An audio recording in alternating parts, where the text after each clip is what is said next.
Pemirsa, terkait kriteria dalam memilih pemimpin menurut Persyarikatan Muhammadiyah, Ketua Pimpinan Pusat Muhammadiyah Agung Danarto dalam pengajian umum pimpinan pusat menyebutkan sesuai dengan Musyawarah Nasional Tarjih pada tahun 2023, terdapat 7 kriteria pemimpin yang perlu dipilih warga Persyarikatan. Berikut penuturannya untuk Anda. Munas Tarjih Muhammadiyah tahun 2003 di Padang sudah memberikan arahan, memberikan guidance, memberikan kriteria kira-kira pemimpin seperti apa yang perlu dipilih oleh warga Muhammadiyah. Paling tidak ada 7 kriteria yang diputuskan dalam Munas Tarjih tersebut. Yang pertama, calon pemimpin itu harus memiliki integritas, ya. Mungkin kalau dalam bahasa kita itu disebut sebagai siddiq. Integritas itu adalah orang yang satu kata antara lisan dengan perbuatan, semua omongannya konsisten, tidak mencela-mencela, tidak ketika sore dele pagi tempe, tidak seperti itu, konsisten, ya, memiliki integritas. Apa yang dia ucapkan dibuktikan dengan perbuatan. Dan tentu nilai ini, integritas ini akan dicapai karena dilandasi oleh nilai-nilai keimanan dan ketakwaan. Itu kriteria yang pertama adalah seorang calon harus memiliki integritas, siddiq. Dia adalah pembela kebenaran dan pembela kebaikan.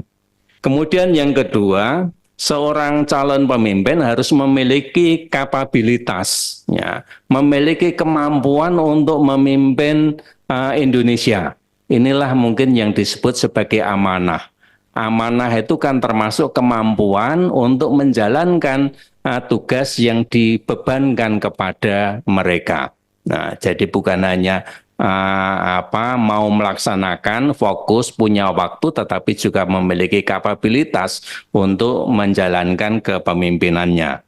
Indonesia ini negara besar, multi etnis, multi agama, berbagai macam suku, bangsa, dan lain sebagainya ada di Indonesia. Sehingga karenanya kalau tidak hati-hati memilih pemimpin yang memiliki kapabilitas yang cukup, Indonesia cukup punya potensi untuk disintegrasi dan lain sebagainya, sehingga dibutuhkan pemimpin yang memiliki kapabilitas untuk memimpin sekaligus untuk mensejahterakan rakyat.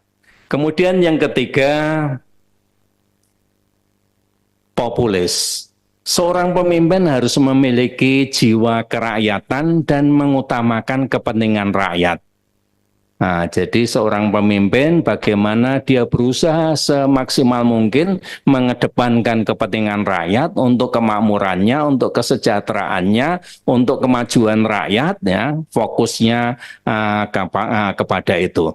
Jadi ini mungkin kalau dibahasakan dalam sifat Nabi, mungkin ini tabligh gitu ya. Nabi berorientasi untuk bagaimana risalah Islamiyah itu sampai kepada umatnya, bukan hanya sampai diceramahkan, tapi sampai diamalkan, dipraktekkan sehingga menjadi rahmatan lil alamin. Yang keempat, visioner. Memiliki visi yang strategis untuk membawa kemajuan bangsa. Kecerdasan inilah yang kalau sifat Nabi yang kita sebut sebagai fatonah.